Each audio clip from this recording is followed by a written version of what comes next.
bloque final, cómo me gusta esta parte, lo hubiese llamado compro o vendo, pero bueno, las decisiones. Escuchamos un poco el panel de Brasil, lo que puede venir en Brasil, después escuchamos el gran pantallazo de Ricardo Arriazu sobre el mundo y Argentina en particular, y a nosotros nos toca ahora tomar decisiones o ayudar a la gente a tomar decisiones. Le propongo lo siguiente: ¿qué cosa no tiene que dejar de saber la gente? Tomen ustedes a todos los que nos están viendo ahora o los que están acá. Nadie nos va a creer que hay 1 millón de personas acá, ¿no? No. Los que nos están viendo del otro lado, tómenlos como si fuesen sus clientes, su familia, la plata de esta gente, y qué consejo le darían o qué no pueden dejar de saber en estos 5 minutos. Empiezo por vos, Diego. Dale, Claudio, ¿qué tal? Buenas tardes, gracias por la invitación. A ver, los que estamos hace un par de años largos en el mercado, no tantos como vos, Claudio, pero largos al fin. Lo tenías que decir. Lo tenía que decir. Sabemos que este año 2022 fue un lugar donde no hubo escondite, digamos, ¿no? Donde el cash skin volvió a ser una realidad, pero con un menos 8% de inflación que corría en los Estados Unidos. Por lo tanto, fue un rey a medias. Y aquella estrategia de portafolio, digamos, ¿no? Tan estudiada por los que nos gustan los mercados, que es la de 60% acciones, 40% bonos, que ha funcionado muy bien en la antigüedad. Bueno, este año no funcionó, porque cayeron acciones y bonos al unísono, digamos, ¿no? Tuvimos el peor año de bonos para la renta fija global, soberana y corporativa en Estados Unidos, y como dijo Ricardo anteriormente, en el panel anterior, el Nasdaq más de 30% abajo, S&P otro tanto casi, y bueno, Argentina un poco la excepción a la regla, ¿no? Con algunas tonalidades y selectividades.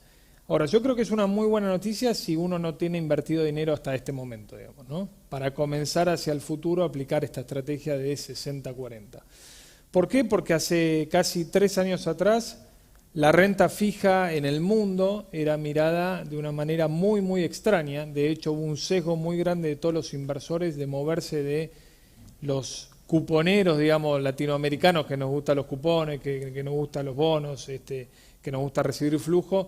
Tuvimos que movernos agresivamente hacia acciones que paguen dividendos para buscar reemplazos, etcétera. Y hoy, digamos, en un abrir y cerrar de ojos nos encontramos con bonos corporativos americanos, grado de inversión rindiendo más del 6% anual, digamos, en dólares.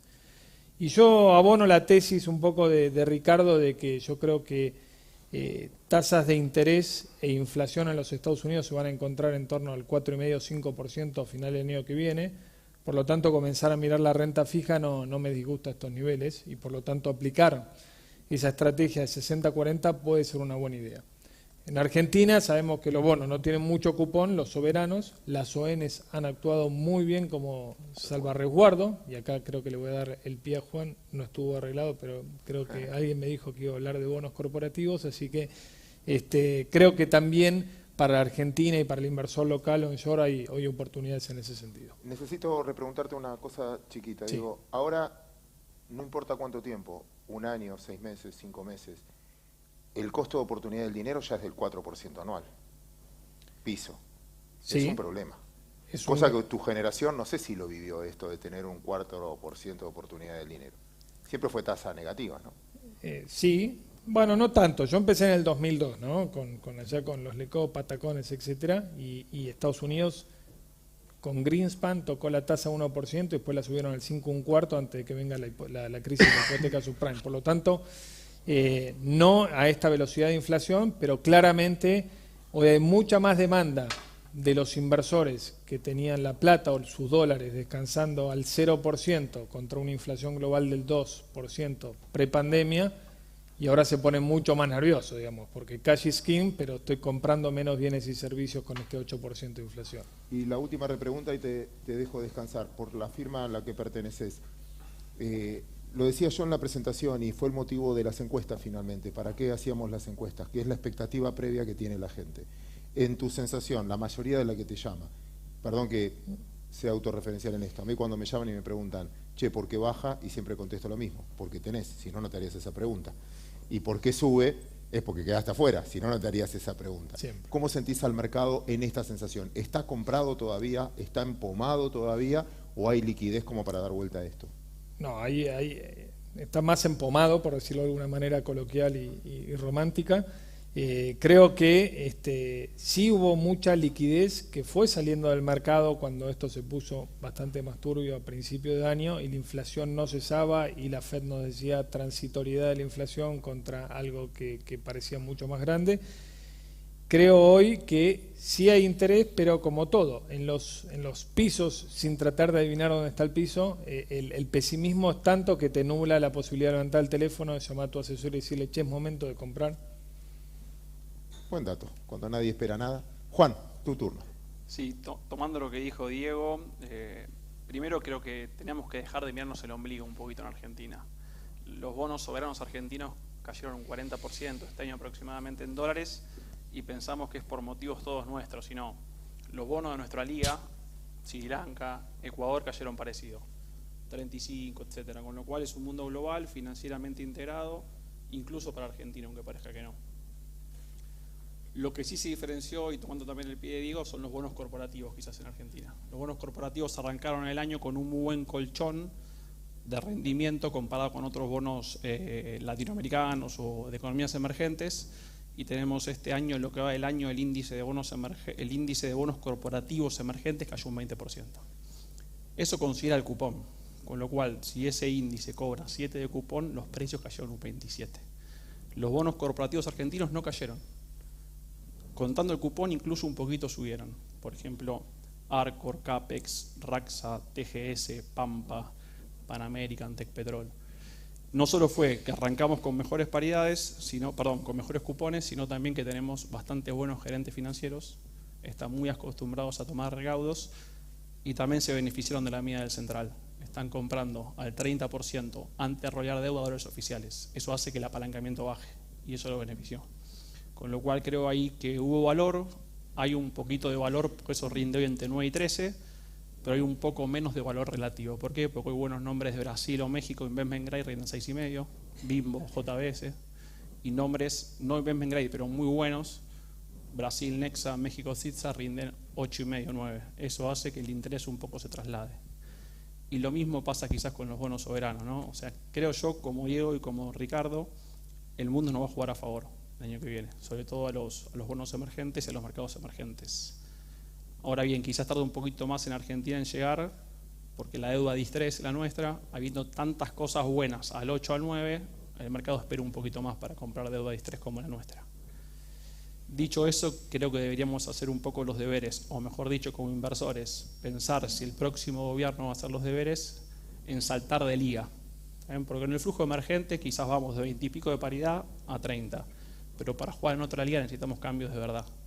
El dólar soja, bienvenido, la suba de tasa, bienvenida, las señales fiscales en términos de tarifas, bienvenidas, pero no alcanza para subir de liga. Con lo cual creo que la gran apuesta en el mundo de hoy, siendo tan competitivo en rendimientos que todo rinde para una cartera, es ¿Argentina va a subir de liga o no va a subir de liga? Si no va a subir de liga, hay otras apuestas, mucho mejores. En cambio, si uno piensa que Argentina va a subir de liga, creo que Argentina, quizás la parte soberana, alguna provincia con buena reputación, no solo con buenas finanzas, porque hay provincias que defaultearon con superávit primario, finanzas y reputación, las dos cosas. Y algunos bonos corporativos, creo que todavía Argentina es atractiva, si el escenario es que el próximo gobierno nos quiere subir de liga. Vamos a las repreguntas de eso. El primer punto del rendimiento de las obligaciones negociables me parece algo muy interesante. Yo siempre empiezo las reuniones diciendo quién ve bien al país, todos lo ven mal, cómo les va a ustedes, y relativamente a la micro les fue bien. O sea, hay un divorcio entre el que se fundió es el Estado y no tanto las empresas, y lo ves en la solidez. De hecho, en la reprogramación de Arcor, la mayoría dijo, prefiero que tengas la guita vos, aunque me la devuelvas en 2 años, no me la devuelva que no tengo lo que hacer con la plata. Pero lo que noto es que hay poca oferta, con lo cual, ¿cuánto de los precios es porque la demanda, todos quieren cubrirse con el sector privado, por dólar link, por lo que fuera, pero hay una exageración de precios por falta de oferta? Yo creo que una parte de los precios estuvo ayudado porque fue un instrumento de cobertura, porque el cepo no deja de comprar nada, dolarizarte de ninguna forma para las empresas, compro bonos corporativos para defenderme. Pero el precio al final del día lo pone el mercado internacional. O sea, si un hedge fund o 3 hedge funds venden en Argentina, nuestro flujo local ayuda de pesos a ONs, pero el flujo lo pone el de afuera, ¿no? El precio lo pone el de afuera, que es el flujo grande, ¿no? Muy buena respuesta. Y por último, repreguntando sobre lo que decías, hacías una descripción si Argentina logra cambiar de categoría para entrar en otra evaluación. Probabilidad de ocurrencia. Te puedo cambiar la respuesta. Yo creo que tiene todo para hacerlo. Argentina no tiene un problema de stocks, ni de nivel de deuda, nada. Tiene un problema de flujos cambiarios y fiscales. Si el gobierno de entrada compensa o intenta corregir los problemas de flujos, que lo va a tener que hacer para salir de la inflación, si no, no lo va a poder resolver, o para crecer, si atacamos los problemas de flujo de entrada, yo creo que la deuda puede ser una sorpresa y puede ser roleable voluntariamente. O sea, el mercado hoy le asigna, no sé, 95% de probabilidad a default, 90, 95, el que sea. Corrigiendo los flujos de entrada, me saco el problema de entrada, que son los flujos, no es el stock. Con lo cual creo ahí que sí hay mucho valor. Ahora, el gobierno que viene, ¿va a corregir los flujos de entrada? No tengo ni idea, esa es la verdad. Última repregunta, y Leo, prepárate. Si yo miro los precios de lo que vale la deuda argentina hoy, lo que está preciando es que la probabilidad es muy baja de que cambiemos de categoría. Sí. ¿Sí? El precio indica eso. Nula. El precio Nula. indica default. El precio indica default, pero casi sin con quita completa, porque en el fondo ¿hay alguna explicación? Sí, si la tasa a 2 años de un treasury fue de 75 puntos básicos a 450, eso se lleva todo puesto.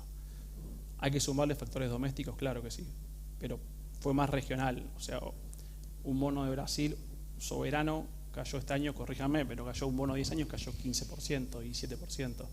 Es mucho global, o sea, digamos, para las buenas y para las malas hay que dejar mirarnos el ombligo. Me corrijo en la pregunta, no miro el ombligo. Leo, qué placer recibirte de nuevo. Estimado Claudio. Mira, yo voy a hablar un poco de las acciones, ya que hablamos tanto de bonos. Primero hay que entender dónde estamos. Yo creo que venimos de una borrachera, que fue el COVID, ¿no? Y las políticas que muy bien describieron Ricardo y demás. Después de la borrachera, ¿qué viene? La resaca. La resaca. Bueno, ahí es donde estamos. La resaca tiene etapas, ¿no? Creo que hemos pasado la peor parte de la resaca, pero todavía estamos en etapa de resaca, donde básicamente, ¿qué es lo que tiene que cambiar? En inversiones se lo maneja con cuadrantes, es donde vas pasando por los distintos cuadrantes, qué es la cosa que mejor funciona o cuando funciona todo. Por ejemplo, alto crecimiento con inflación baja, fiesta. Los bonos andan muy bien, las acciones andan muy bien, los commodities andan muy bien, monedas de países emergentes andan muy bien. Básicamente, ahí yo te puedo decir, y cuando vino el COVID, el post-COVID, arranca con una situación de ese tipo. Después la cosa se empieza a poner un poquito más turbia cuando el crecimiento empieza a desatar la inflación. Pero como en la política del COVID, el Banco Central o los bancos centrales desarrollados durmieron la siesta, Eterna, Campos Neto en Brasil, les dio una lección de cómo se maneja la inflación. Está hoy en las revistas internacionales Campos Neto como el mejor banquero central del mundo. Subió la tasa de interés un año antes que el Banco de Inglaterra, que fue el primero que la empezó a subir. Con lo cual la fiesta continuó y se exacerbó. Ahora después entra la etapa donde, un poco en la que estamos, alto crecimiento y alta inflación y desaceleración del crecimiento. Y ahí estamos en el horno, andan mal las acciones y los bonos. Es lo que pasó. El cuarto peor año en los últimos 3 siglos para bonos, lo que bien explicaban ellos. El cuarto peor año en los últimos 3 siglos, no estoy hablando de décadas. Y las acciones también con, obviamente, su depuración de una burbuja que, como bien explicaba también Ricardo, en valuaciones fue una cosa absolutamente absurda. La parte positiva es que yo creo que estamos por pasar de cuadrante, que es el famoso pivoteo de la Fed, que es, estamos por entrar al cuadrante de crecimiento económico para abajo, con lo cual las acciones rebotarán, el rally de Santa Claus o no, veremos, pero no deberían todavía sobresalir, pero sí debería cambiar la onda con los bonos, que este ha sido un año dramático para los bonos. Viene a cuento, ¿no?, el Reino Unido, que emitió a principio de año un bono a 30 años con un cupón muy bajito como nuestros bonos que no pagan cupones y llegó a valer 37 libras esterlinas, de 100 a 37. Un bono del Reino Unido, No estamos hablando de Argentina. Por eso que hay mucho global con los bonos incluso argentinos. Entonces ahí es donde yo creo que estamos por entrar en el primer cambio, que es decir, bueno, ¿cuándo cambia la tendencia de los bonos? 4,60 la tasa a 2 años, 4,15 la tasa a 10 años, el mercado ya espera que la Fed vaya a 5% de tasa. Que el mercado o la Fed te diga que va a hacer tal o cual cosa no significa que al final lo va a terminar haciendo. El año pasado, a esta altura del año, la Fed nos decía que iba a subir las tasas 50 puntos. Mirá la bomba atómica que terminó tirando, con lo cual no hay que creer en esos consensos por más que salgan de los mismos discursos de los integrantes de la Fed. Con lo cual creo que vamos a pasar a un cuadrante en el cual uno tendería a pensar de que hay que pensar en alargar duration en los bonos, no aumentar riesgo todavía en los bonos, es decir, mantener buena calidad crediticia, sí alargar duración, irse a los instrumentos un poco más largos que son los más golpeados en precios, es decir, asegurar una tasa más alta durante más tiempo. En acciones creo que estamos en fase de trading todavía, en donde empieza a haber valor, las cosas empiezan a tener precios, cuando uno analiza empresas tecnológicas, que fue el sector más alocado, están a un 10, 20% de targets que uno fijó hace un año y pico. Decir, bueno, si llega acá, ahí hay que tirarse de cabeza. Che, estamos a un 10, 20%, ¿y ahora qué hacemos? ¿Cuál es por eso te decía que en este cuadrante al que estamos entrando las acciones todavía no andan bien, porque este fue un año donde corrigieron los ratios, pero las ganancias se mantuvieron relativamente bien porque no hay recesión, hay desaceleración. Yo creo que el año que viene podríamos tener alguna mejora de ratios, pero caída de las ganancias, porque yo veo una recesión el año que viene.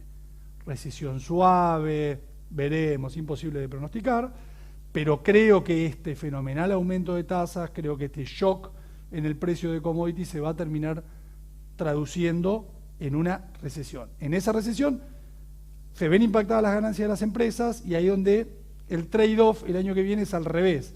Ratios tal vez para arriba, con inflación fuerte para abajo, y ganancias empresariales en discusión.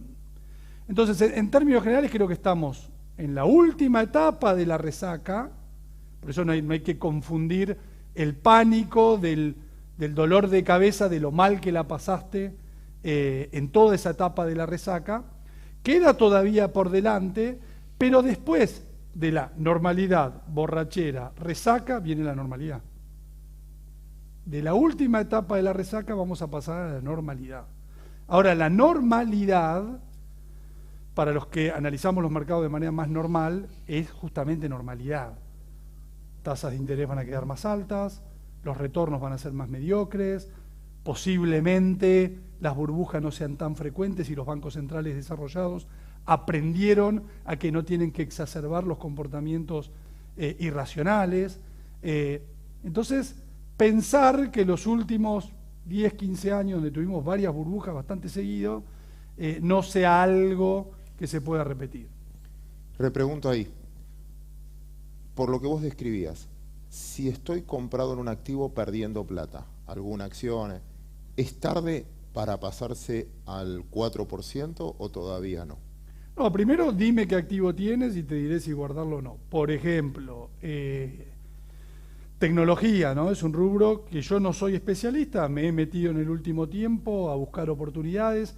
Siempre charlo sobre una empresa que conocemos todos, que es Mercado Libre, una empresa de $500 en la prepandemia, $2.000 en la burbuja y $800 ahora. Fíjense que ahora vale $800 y el peor el sell-off llegó a valer 600 y monedas en junio, julio. Quiere decir que a pesar de que el S&P y todo siguió bajando, esta empresa ya no bajó como al mínimo de hace un par de meses atrás. Sin embargo, hay otras compañías que se siguen destruyendo. ¿Cuál es la diferencia? Que es una compañía que empezó a generar caja positiva. Entonces, acá lo que hay que tener son activos que sobrevivan. Este tipo de burbujas, así como ha pasado con las criptos, que de la lección cripto algo va a quedar, no sé qué. Tal vez algo tan aburrido como las stablecoins. Che, todo este lío de las criptos para que nos quedemos al final solo con ese producto que es como un treasury. Bueno, sí, pero es lo que queda y sirve para determinadas cosas. Bueno, por ahí, de todas estas burbujas y experiencias quedan. Entonces, calidad de la cartera, porque siempre hay que tener productos que a vos te pueden, ponerle que compraste Mercado Libre en el medio del furor, la pagaste $1.000, te fuiste hasta 2.000 y ahora estás en 800. Yo creo que es un papel de $1.200, $1.300. Si en el medio te hacen pasar otra vez por el infierno, $600, no lo sé, no lo sabe nadie, es imposible, pero es un papel, es una empresa que va a sobrevivir, que sale muy fortalecida de esta crisis. De hecho, de ser un marketplace, hoy Mercado Libre son 2 empresas, ¿no? Es un procesador de pago, banco, crédito y marketplace. Leía un informe de HSBC que directamente evaluaba Mercado Pago solo en $500 la acción, casi como que hoy decís, bueno, me están dando 2 por 1. En el camino hay un montón de otras compañías que, no, pero llegó a valer $100 y ahora vale 5. Prefiero esa. En cambio, Mercado Libre valía 2.000 y ahora solo 800. No bajó 90%. Bueno, no vayas a comprar lo que más bajó. Andá a comprar lo que va a sobrevivir. Esa es una lección para la calidad del portafolio. Y la última que estoy tentado a preguntarte, porque seguiste siempre Brasil, escuchaba a Gustavo, ¿y qué esperas de Brasil? Mirá, lo sigo hace muchos años, es rarísimo lo de Brasil, la mejora de los fundamentos no se tradujo en los precios. Brasil es un mercado extremadamente barato, en tecnología, que también participaron de la burbuja, se pincharon, en economía tradicional, en una época uno podía replicar Brasil comprando 50% de cobre y 50% de petróleo. Eso era Brasil. Vos comprabas eso y más o menos iba como la bolsa brasileña. Es una de las bolsas viejas, economías viejas, entonces eso no estuvo de moda. Con la invasión de Rusia, Ucrania, ahí cambió la alocación de portafolio global, entonces Exxon subió de precio, Chevron, Brasil, lo explicó muy bien Ricardo, superavitario en alimentos y en energía. Pocos países del mundo, Estados Unidos, Australia. Elección de por medio. La verdad es que llegás a una elección, yo lo pongo para que lo entendamos, en una situación parecida al 2015 en Argentina, Macri-Scioli. En donde, ¿de qué se trata? De diferencias. En el nordeste y en las zonas pobres de las grandes ciudades, Bolsonaro se come una paliza 70-30. La misma que Macri con el peronismo en el conurbano profundo y en el norte del país. ¿Cómo lográs empatarle la elección? Que de eso se trata un balotaje. Sacando diferencia y movilizando a las clases media, media baja, media alta en las grandes ciudades. En Brasil, ¿qué es? San Pablo, Río y Minas Gerais. Bolsonaro, que cerró el acuerdo con los 3 gobernadores, o futuro gobernador, en uno de los casos, que es Tarcisio, en San Pablo. ¿Qué significa? Que tiene el aparato ahí. Si el aparato tracciona, es decir, Macri, Córdoba, Mendoza, Capital, 2015, le compensan la diferencia de crecimiento de Scioli en el conurbano y el norte. Le gana por poco, pero le gana. Fueron 1 millón, si mal no recuerdo, que después me corrija algún cordobés, pero 800.000, 700.000 o 1 millón de cordobeses adicionales que fueron a votar entre la primera y segunda vuelta, y todos, Claudio, estadísticamente imposible, que digas, todos votaron a Macri. Sí, todos votaron a Macri. Y esa masa de votos le permitió compensar la paliza que se come en el otro segmento social. La elección de Brasil es exactamente igual, llegan técnicamente empatados. Bolsonaro con mucho más envión, yo creo que la bolsa los últimos 3 días estuvo muy bien, ante la expectativa de que Bolsonaro pueda dar el batacazo y el milagro, porque el milagro se trata de eso. Ahora, vos hablás con todos los que siguen Brasil y está totalmente dividido, es porque si hablás con los locales, si gana Bolsonaro, vuela. Ahora, si vos hablás con los fondos internacionales, que es más establishment, ¿a quién apoyó el establishment? Lo explicó muy bien Gustavo, a Lula. Se supone que Lula va a poner un equipo económico de centro. Entonces, hoy hay fondos que siguen sin invertir en Brasil por su política ESG. Toman a Brasil como un país irresponsable desde el punto de vista climático, por el tema del Acuerdo de París. Cuando Brasil, uno mira las estadísticas de generación eléctrica, de producción, es uno de los mejores países del mundo, pero bueno, está todo este movimiento global, la mala prensa, este tipo de líder toscos, lo explicaba muy bien Gustavo con las frases, son más duras las frases de Lula que las de Bolsonaro.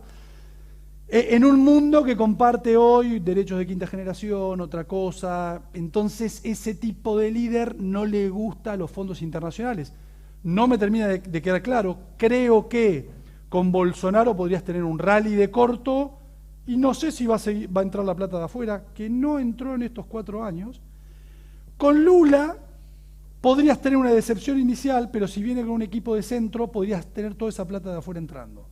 Si Lula traiciona a los que lo llevaron al poder, se viene la hecatombe. Y para Argentina, que todos creen que si gana Lula nos favorece, color de rosa y todo hermoso, poneme el real en 7, 8 mangos, un sell-off espeluznante, una caída de la bolsa tremenda, suba del riesgo país. Me voy al ejemplo Liz Truss.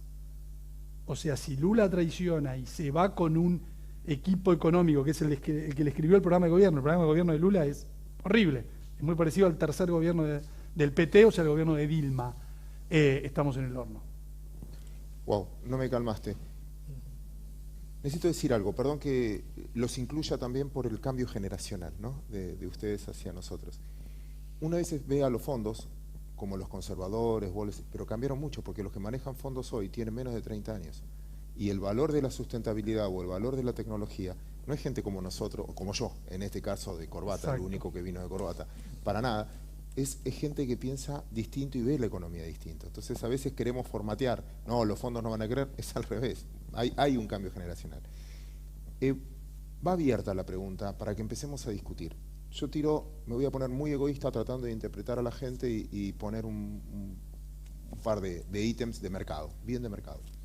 Vamos a suponer que, justifíquenme por qué, si yo tengo 100.000 bonos que ajustan por ser, yo es lo que quiero hacer, ¿por qué no tener la mitad en plazo fijo? Para que si me capitaliza de la misma manera, en contra de lo que nunca hice en mi vida, ¿para qué voy a ganarme, por ganarme 10 puntos más, a cualquier miedo de reprogramación, reperfilamiento, que lo que me tiene que pagar de tasa de interés el que me la tiene que pagar? Si yo gano mucho es que el otro pierde mucho, y si pierde mucho es un problema porque es el Estado.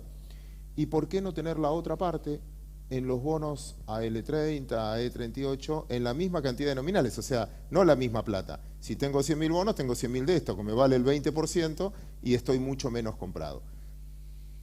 Yo quiero hacer eso. ¿Por qué me dirían que no? Te diría que sí, te duplico la apuesta. Te digo, ¿por qué no lo pones en caución? Un barbell, extremos de riesgo, caución y globales. Con la visión, y ahí le doy espacio a los chicos, con la visión de que si cambiamos de cuadrante y las tasas ya están más en techo, y comparto totalmente la visión de que es un fenómeno global la caída de los bonos argentinos. Los bonos argentinos deberían recuperar al compás de la recuperación de los bonos globales, de los bonos del mundo, digamos. ¿Estabas pidiendo que me los desmientas? No. No, te sigo a full. Yo me corro un poco más hacia el riesgo, digamos, ¿no? Si efectivamente es un fenómeno global y el fenómeno global de tasas se da vuelta, digamos, como esperamos algunos por ahí a partir del 2023, la pregunta es ¿por qué tener bonos argentinos que podés ir de una paridad del 20 al 40, duplicás el dinero y no tener acciones argentinas?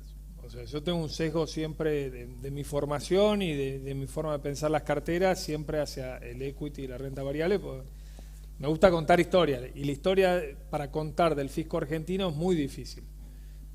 La paridad de un bono puede pasar de 18 o 20% a 35%, ¿sí? Y nada haber cambiado con el déficit fiscal, ni con el cuasi fiscal, ni nada en la Argentina, y es una cuestión de flujos.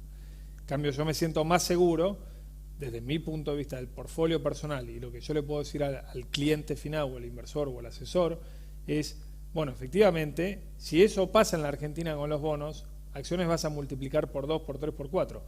Y la razón es, una, la que dijo Juan recién, de que los CFO de muchas empresas públicas que cotizan en Argentina son mucho más conscientes y cautelosos en el manejo, no solamente de su caja, sino del capital de trabajo, de las formaciones, decisiones de inversión, etcétera, de una empresa. Y dos, lo relaciono con lo que dijo Arriazu, Ricardo, anteriormente. Hay una gran oportunidad, hay algunos sectores que se están moviendo a pesar de la incertidumbre. Si mejoramos el cuadro macroeconómico, sea quien sea, a partir de diciembre de 2023, seguramente eso va a potenciar más el equity y hay acciones en la bolsa argentina que están estratégicamente posicionadas en todo lo que resaltó Ricardo. Muy bueno. Te tengo que repreguntar. Pregunta. Entre bonos y acciones, claramente elegís acciones por lo que decías. El pero que tengo, pero para repreguntar, para pincharte nada más en esto es, bueno, pero muchas de las empresas que cotizan en bolsa también dependen del Estado, porque los bancos le tienen prestado plata al Estado vía LELIQ, muchas empresas son proveedoras o dependen de la obra pública o necesitan la autorización para importar o necesitan una autorización para exportar. Mirá si mañana dicen, no sé, suspendemos las exportaciones de tal porque toca la mesa a los argentinos. ¿Cuánto está lejos una compañía hoy, a pesar de su management, del riesgo país? Sin duda el riesgo sistémico de que la intoxicación de lo público termine llevándose puesto a lo privado está, digamos, ¿no? Eso no hay que soslayarlo. Para eso en el mercado tenemos los CDRs y el debut de los ETF, de los CDRs de ETF a principios de este año, siempre con un sesgo a la renta variable, porque todo eso no deja de ser acciones del extranjero, pero acciones al fin. Pero lo que yo digo es, a favor del equity y a favor del sector privado, es el voto de confianza que se está dando en todas las renegociaciones voluntarias de las obligaciones negociables, que estamos viendo que los inversores, tenedores de esas ONs, no quieren el cash hoy, y dice, yo te doy el voto de confianza, pateámelo lo máximo que puedas hacia adelante, estamos hablando del 2026-2027, cobro mi cupón y vos tenés mis dólares que lo vas a administrar mejor que yo. Perdón, digo, tengo que hacer el papel de malo. Perdón, juro que es a propósito, porque pienso muy parecido a vos, pero tengo que hacer el papel de malo. ¿Cuánto es voto de confianza o cuánto es voto de desconfianza al Banco Central y no quiero tener pesos? Bueno, es de las dos cosas, claramente, quizás más lo segundo que lo primero, pero empezamos a valorar un poco más el management de empresas privadas que quizás antaño fue bastante criticado, digamos, por su forma de no apostar al país, por su forma de no hacer inversiones, no generar valor al accionista. Y creo que muchas empresas están al menos intentando captar esa señal del mercado, ¿sí? Y darle ese voto de confianza a muchos inversores saliendo a recomprar sus propias acciones, tímidamente, claramente, porque las reglas de juego inestables están para todos nosotros, no solamente para los inversores, sino para ellos como hacedores de negocios. Muy buena respuesta. Juan. No, yendo a tu pregunta puntual, si Claudio es el dueño de una pyme y la pyme tiene que pagar sueldos o importar, y bueno, algún dólar link, algo de ser, es capital de trabajo. Pero si Claudio es inversor individual, yo iría con bonos soberanos, sin duda en dólares, GDE, por ejemplo, GDE 30-35, que bonos con SER, por dos motivos. Uno, porque compro paridades de 20 y otro compro paridades casi de 100, 90, depende del bono. Con lo cual yo me siento más cómodo siempre en un país como Argentina comprando paridades más bajas. ¿Por qué? Porque lo dijo Arriazu, van 8 defaults. Menor paridad, un poco más de seguridad.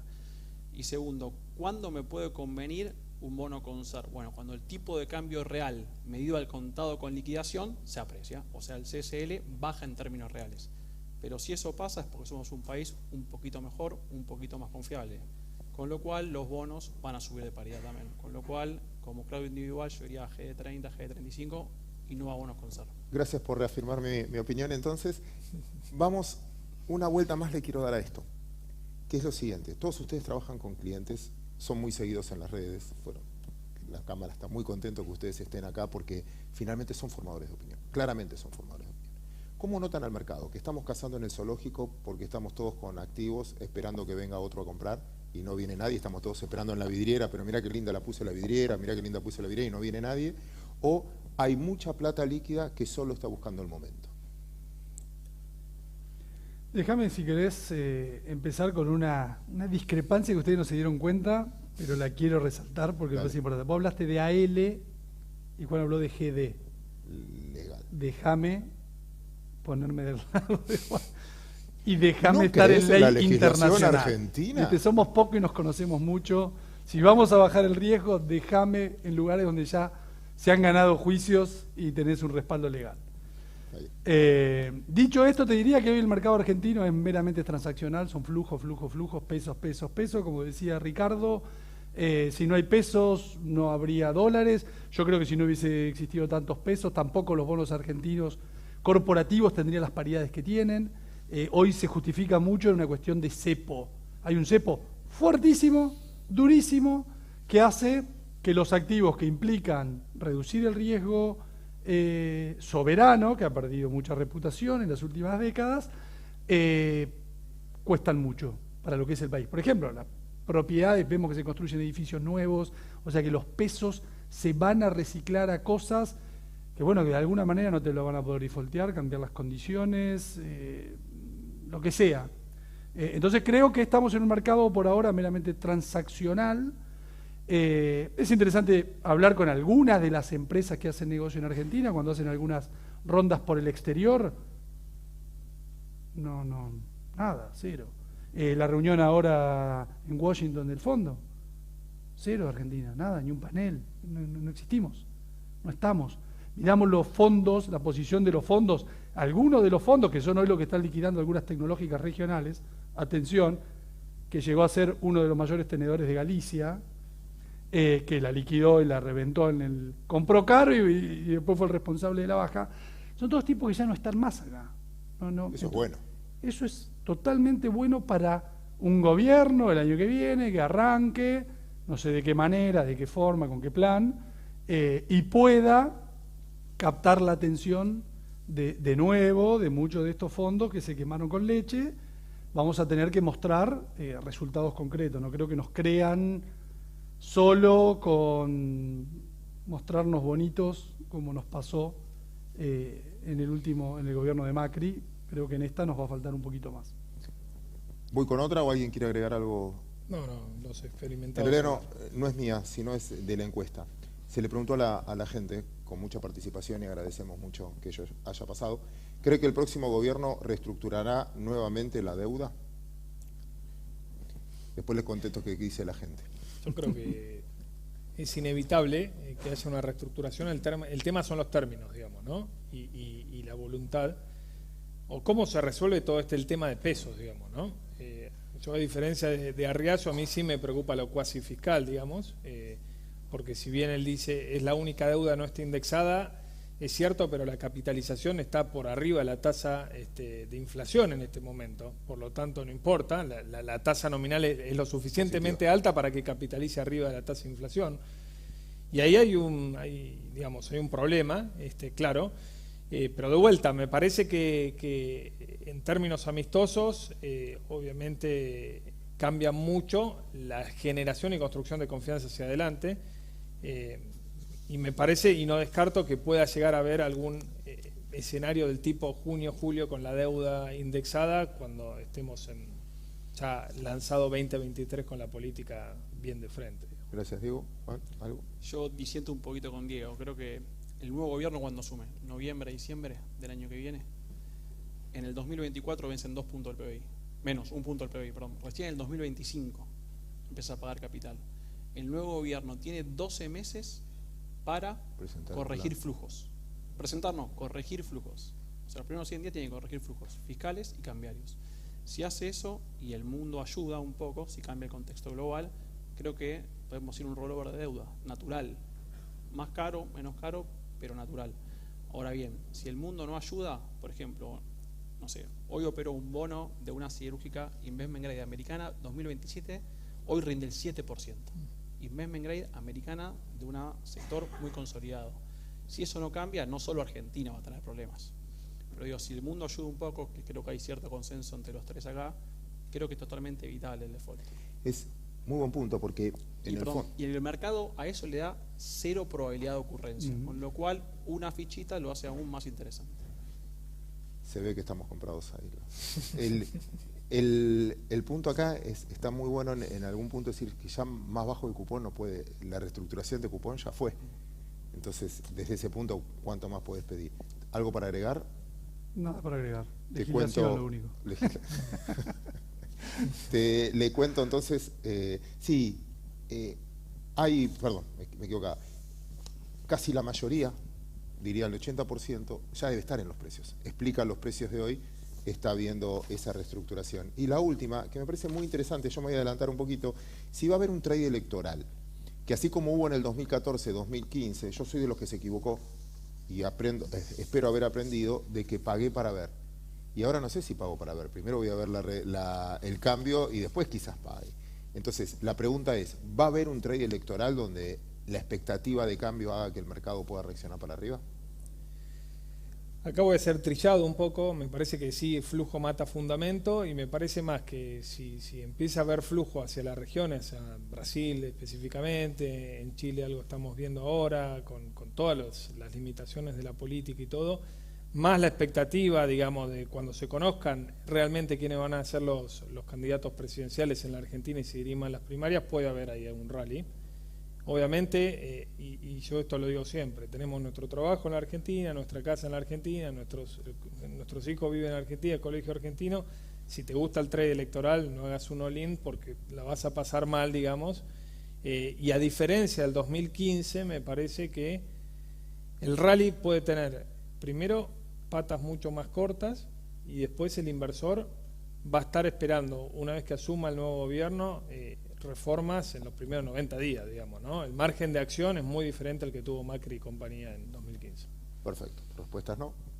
No, primero enfatizar lo que dijo Diego, ¿no? Acá somos 3 profesionales y lo primero es responsabilidad. O sea, el all-in no existe. El all-in es un error que un asesor no puede cometer. Porque primero responsabilidad ante todo, ¿no? Y hoy el mercado sea internacional, muy globalizado, incluso hoy instrumentos locales del mercado local puede diversificar. Dicho eso, creo que hoy también tomar una postura, tu pregunta eleccionaria es más fácil, porque vos fuiste a las PASO pasadas con una paridad del 90% promedio de los bonos. Hoy vas a ir a precio de hoy con una paridad del 25%, con lo cual con menos inversión podrías jugar una ficha. Yo creo que va a haber dos jugadas acá. Primera, puede haber un trade electoral, pero que va a ser un rally, yo lo veo más corto. Creo que el gran rally va a venir si realmente el próximo gobierno encara reformas de entrada. Yo ahí se ve un rally más grande que el rally electoral. Un poco lo mismo, veo que Argentina se mueve mucho con los flujos regionales. La gran pregunta del millón para invertir en LATAM es si esto que pasó con Rusia y estos precios de commodities altísimos. A ver, el mundo está por entrar, vaya, gran parte del mundo está en recesión, China no publica las estadísticas, está en el horno, Europa está de más decir dónde está, Estados Unidos va rumbo, primer trimestre, segundo, seguramente muy duros, petróleo $93. Tasas de interés reales se fueron prácticamente a 2%. Uno mira una correlación de 20 años, oro contra tasa de interés real, y vos deberías ver el oro abajo de $1.000. ¿Qué hace el oro en 1.600? Lo que te quiero decir es, me da la sensación de que estamos presenciando un cambio geopolítico, como decía Ricardo, cuando los precios relativos cambian, donde Latinoamérica puede volver a estar frente a una oportunidad histórica. Porque sacando a un jugador del tablero occidental como Rusia, y después de una década de desinversión en los sectores aburridos, obsoletos, recordemos hasta hace poco el petróleo no iba a existir más. Siempre digo lo mismo, un barbijo llegó a valer más que un barril de Claro, petróleo. íbamos a andar en una bicicleta eléctrica todo el día por, no sé, cosas absurdas. Bueno, falta petróleo, faltan todo tipo de minerales para hacer esa reconversión energética, para que, primero que ¿dónde están esos recursos? Obviamente Estados Unidos los tiene, Latinoamérica los tiene, África los tiene, Asia claramente no los tiene, Europa tampoco. Entonces, esa es la oportunidad, creo, con Argentina. El trade electoral en sí mismo, creo que la herencia que recibe el próximo gobierno es 10 veces más desafiante que la que recibió Macri. Macri recibió una gran cosa, Claudio, que en su momento lo decíamos, que recibió un cheque para endeudarse por $80.000 millones. Gastalos bien, porque cuando se agoten, sonaste. Bueno, no los aprovechamos bien, se dieron vuelta los vientos, sequía en el 2018, pasaron cosas, y bueno, la oportunidad se perdió. Ahora no tenés esa posibilidad, no tenés la posibilidad monetaria, no tenés... Buenísimo, vamos al cierre. Les voy a dejar el cierre a ustedes un minuto. Nada, yo no voy a decir nada, pero estoy tentado muy chiquito. Un minuto, una pregunta porque me disparaste algo que... ¿El ajuste se va a hacer ahora o se lo van a dar al gobierno que viene? ¿Llegan a tirarlo ahora o vamos a ver el dunga antes? Y si es mitad, ¿en qué sentido? No, Si es entre, una respuesta. si es entre las elecciones y el traspaso de mandato. Muy buena Y respuesta. como es la política argentina, tal vez vos decís, che, no es responsabilidad de nadie. Fíjate que este es el país donde todo el mundo se lava las manos. Algo va a haber que hacer, de eso somos todos conscientes. Si lo hace solo el próximo gobierno apenas entra, no sé si va a durar mucho. Porque lo que hay que hacer es tan duro que me cuesta pensar que un gobierno... Entonces, para vos lo peor es entre la elección y la asunción. Sí, por ahí. Yo no veo tanta cooperación, digamos, ¿no? En ese sentido. Me parece más que si tenemos algún tipo de estrés financiero fuerte como tuvimos a mitad de este año, el gobierno va a utilizar, y esto por la evidencia empírica, las armas necesarias para contener eso, que va a aumentar los desequilibrios que ya tenemos, digamos, ¿sí? Entonces me parece que va a recaer, ser más pesada la herencia, digamos. Los mínimos serían. Más pesada la herencia. ¿Algo que quieras agregar? Una cosita nomás, yo creo que vamos a ver más que correcciones, sí algunos parches que ya estamos viendo fiscales, o algunos indicios de parches. Y otro que está poniendo un parche en los fiscales es la inflación. La inflación y con la economía todavía en terreno positivo te genera más recaudación y la inflación creciente te licúa gasto previsional. Con lo cual no veo tan preocupante el número de déficit en sí mismo, quizás no lo veo creciendo. Me parece que 1.9 es un poco exigente para lo que Argentina puede hacer con este gobierno, pero quizás algo más cerca del 2, 2.3 es posible por la inflación. Ahí me asusta un poquito más en qué nivel de tipo de cambio real lleguemos. Gracias, chicos, un placer tenerlos aquí. ¿Alguien algo en un minuto que quiera decir, un mensaje final? No hagan plazo fijo, la caución mucho mejor que plazo fijo. Está muy bien, gracias por defender a la industria, está perfecto, está muy bien. Está muy bien, lo compro. Muchísimas gracias por estar acá. Gracias a bueno, ustedes. muchísimas gracias a todos ustedes por haber participado. Una vez más, en este quinto congreso, como decía Alejandro de la Cámara de Sociedades y Agentes de Bolsa, esperemos que nos reencontremos el próximo año.